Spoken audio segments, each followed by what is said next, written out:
What's up mga ka-idol? Nagbabalik si Ban natin doon mga ka-idol, no? Siyempre, pag-usapan natin yung good news naman mga ka-idol para kay President Bongbong Marcos mga ka-idol. Okay, ang tambay mga ka-idol nabawasan na po dahil po sa job fair sa Dole mga ka-idol, no?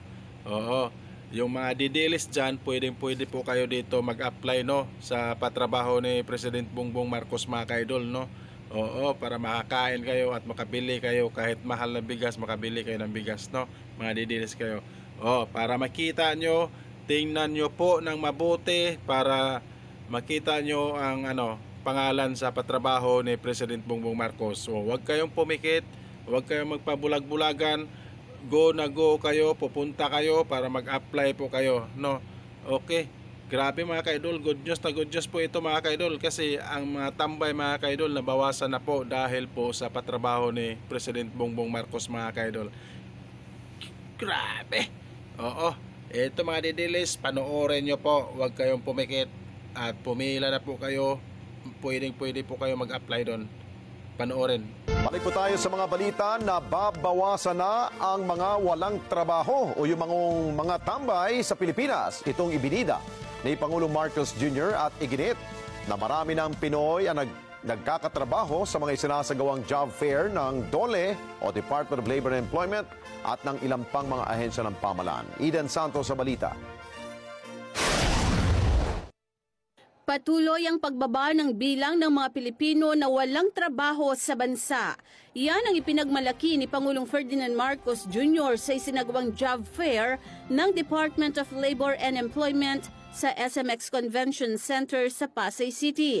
Sinabi pa ng Pangulo na bukod sa pabababain ng unemployment rate, ay titiyakin din nila na dekalidad na trabaho ang makukuha ng mga manggagawa gaya sa job fair ng DOLE. Mababa na po na ngayon, binababa po natin ang unemployment rate.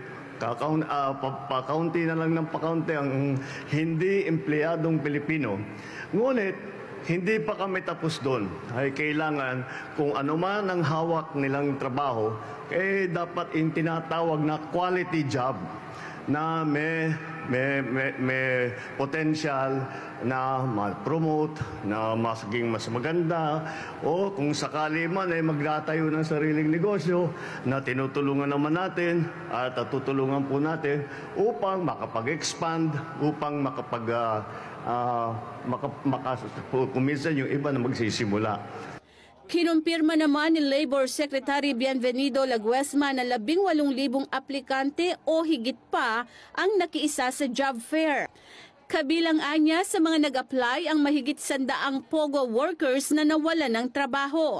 Lumilitaw na marami ang mag-aagawan sa alok na 5,000 trabaho ng mahigit 100 local employers at 6 na overseas companies. Ang nag-rehistro online, more than 18,000 Pero ang naka-offer na trabaho rito mahigit 5,000. Sana yung 5,000 makuha sana lahat. Pero huwag daw mawalan ng pag-asa ang mga hindi matatanggap na aplikante dahil marami pang job fair ang kanilang ilulunsad hindi lang sa Metro Manila, kundi maging sa iba pang lugar sa bansa. Jobs fair in coordination and collaboration with public employment service offices. Sa darating na Biyernes, meron po tayo sa Manila naman.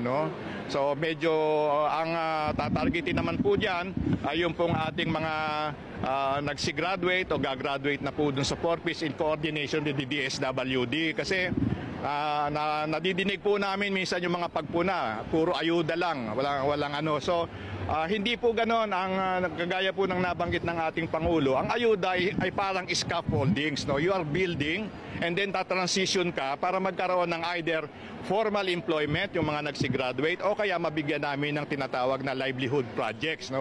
Kasi meron na ring direktiba ang ating Pangulo na magkaroon ng program convergence budgeting ang livelihood at ang employment. At ito ay pangungunahan po ng Department of Labor and Employment para yung mga livelihood programs ng mga ibang departamento, pagsasamahin namin yan at nang sa ganon, mas marami ang mapagkalooban ng tulong at hindi ka nakakonsentrate lamang sa isang sektor. Eden Santos para sa Mata ng Agila. matatag, matapang, matapat. Maraming salamat sa inyo pong pagsubaybay sa Mata ng Agila Primetime. Para malaman ang matatag, matapang at matapat na mga balita, i-follow lamang at mag-subscribe sa AtNet25 TV.